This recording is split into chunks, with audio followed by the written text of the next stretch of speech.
Games for seniors. Why? Hello, inquisitive minds. Let's start this with the right context.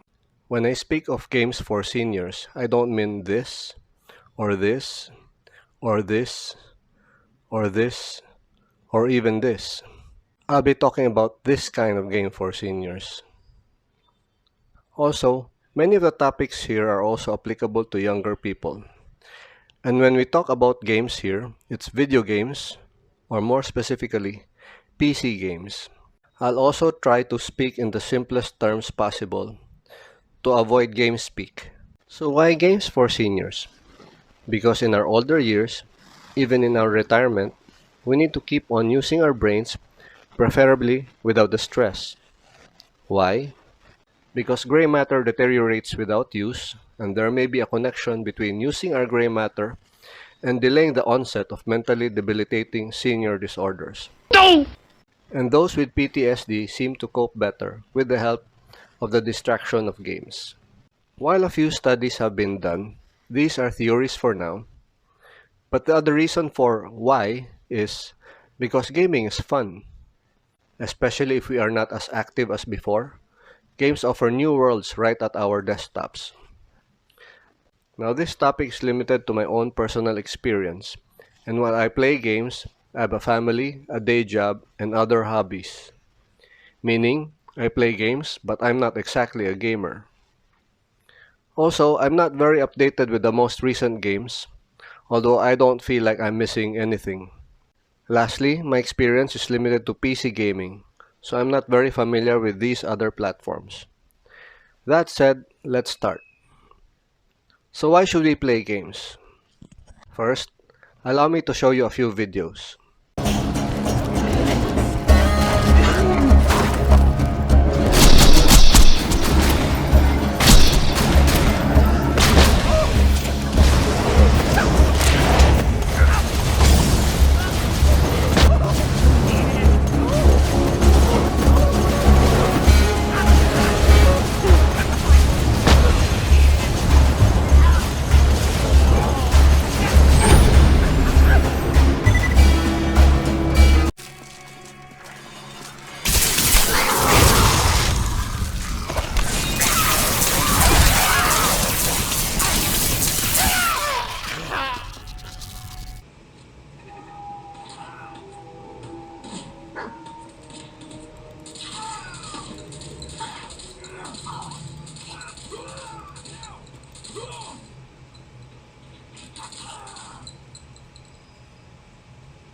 Why?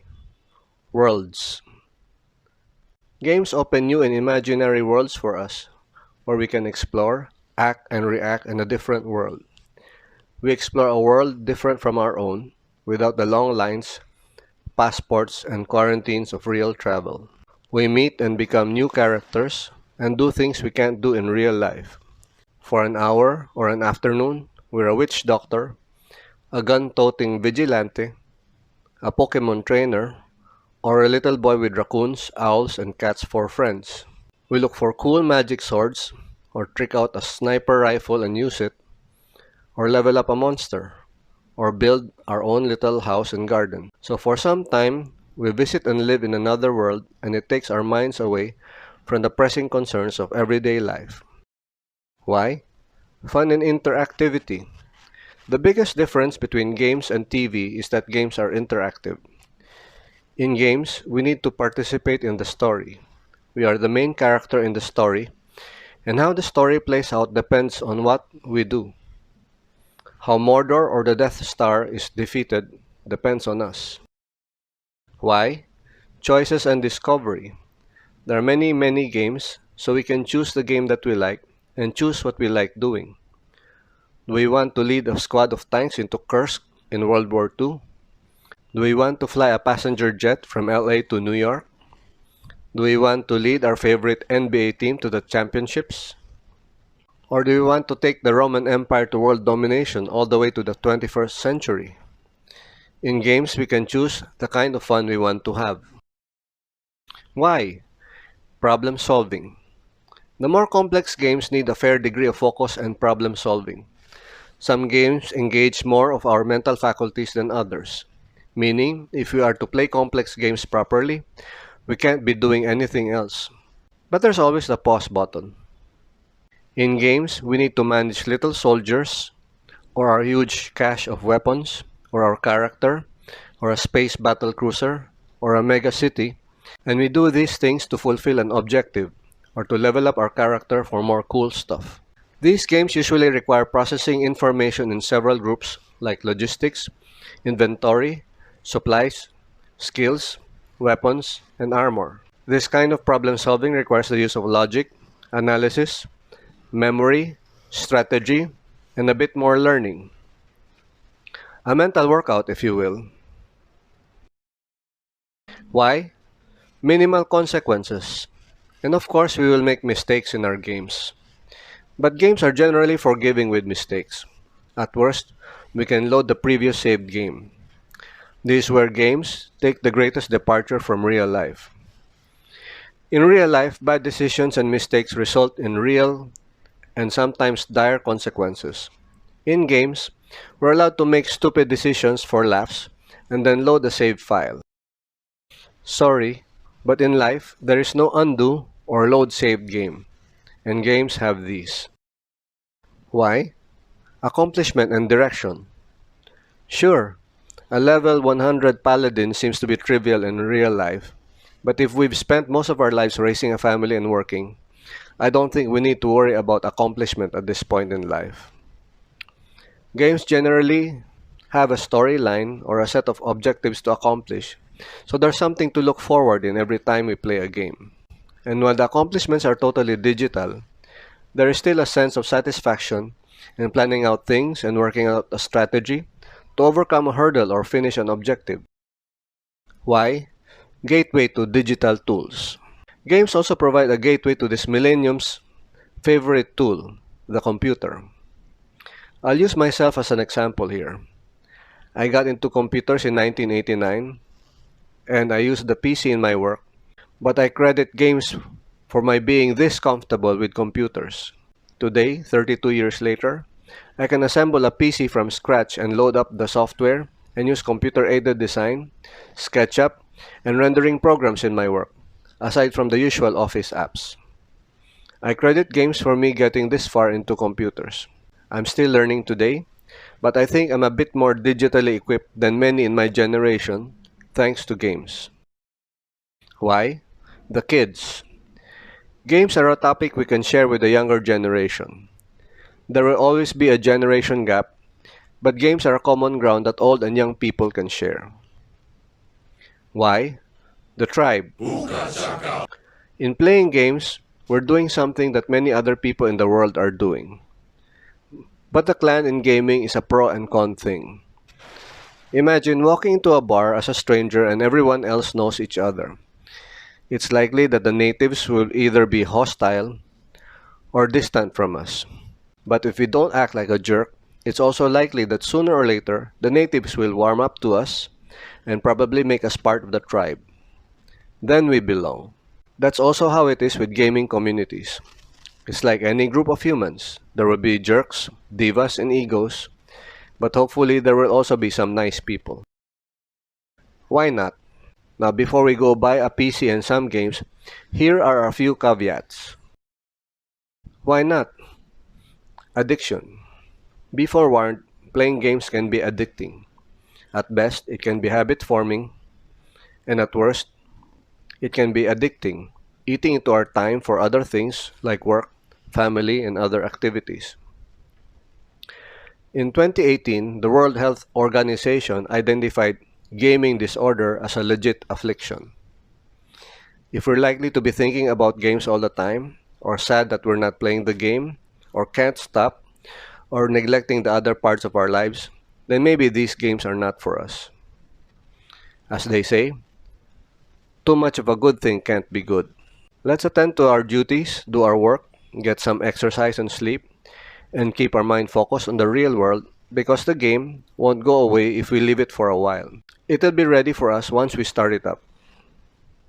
Why not? Carpal tunnel syndrome. This is another legit disorder. Carpal tunnel syndrome in gamers' terms, is just spending too much time with the mouse. No, not that mouse, this mouse. There are many other causes of carpal tunnel syndrome, but in this day and age, the mouse is one of the bigger culprits. This is because some games are clickfests. They require us to click the mouse many times, and usually in fast succession.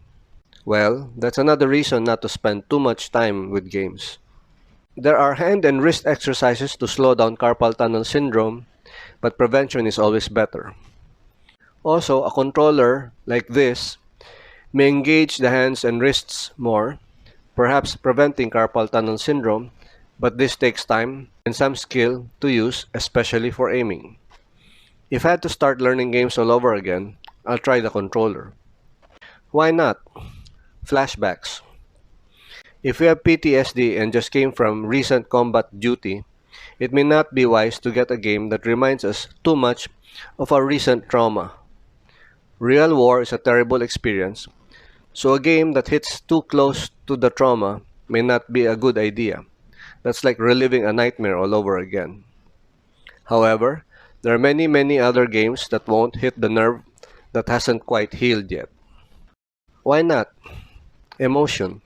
If we have a heart condition or get frustrated, excited, or depressed too easily, then games may not be for us.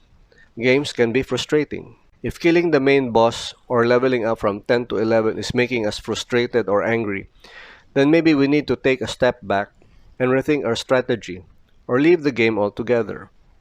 We're supposed to have fun, so if the game ain't any fun, then why continue? There are tons of other games. Some games also have a higher frustration level than others, and most games have different levels of difficulty, so let's find a game that is challenging but not too hard. Also, if we have a delicate heart condition, maybe we need to avoid the zombie or horror games, or loud explosions. Why not? Sensitivity. Many games deal with mature topics where we need to make moral or ethical choices. If you're squeamish about blowing somebody's head off, or seeing too much blood, or fighting two-headed zombies, or investigating a suicide, then games may not be for us. That said, mature content can vary in games, so choosing the right game for our moral sensibilities will be wise. Some worlds are outright gloomy. A world after an all-out nuclear war will not be full of cheer and squeaky clean interiors. In addition, if strobe and other lighting effects tend to induce epilepsy, vertigo, or migraine on us, then we need to choose our games carefully. Why not? Time. Many games need a big chunk of our time. Mission-based games usually require us to start and finish the mission within the playing session, and depending on our skill, this can take anywhere between a few minutes to several hours. That said, certain games take longer than others, and some games allow us to save at any point in the game, so time requirements can vary from one game to another. Still, games can be a huge time waster, requiring us to log in hundreds of hours to get somewhere. Remember, the game devs want us to keep playing all the time. Their games are designed that way. So we need to have some discipline in our game sessions. It's just like another hobby. The longer we play, the better we will get, and the more fulfilling and immersive the game will be. But let's not forget, there's the rest of our lives to attend to. Why not? Games will not solve our real problems. Games are a diversion to real life. Once we exit the game, we're back to reality, so we need to take that into context. If we feel like we should be doing something more important, let's hold off the games first. While fun, games are just games. Conclusion. But after all these considerations, if we have an hour or more, that's good for us. We're ready to explore new worlds and do new things. And while games we're talking about are just that, games, they engage us in problem solving, and even as old people have real-world problems. And sometimes, we can apply those same problem-solving skills in games to real life. But if not, at least we're having fun along the way. Thank you, and please comment, like, and subscribe. There will be more videos soon.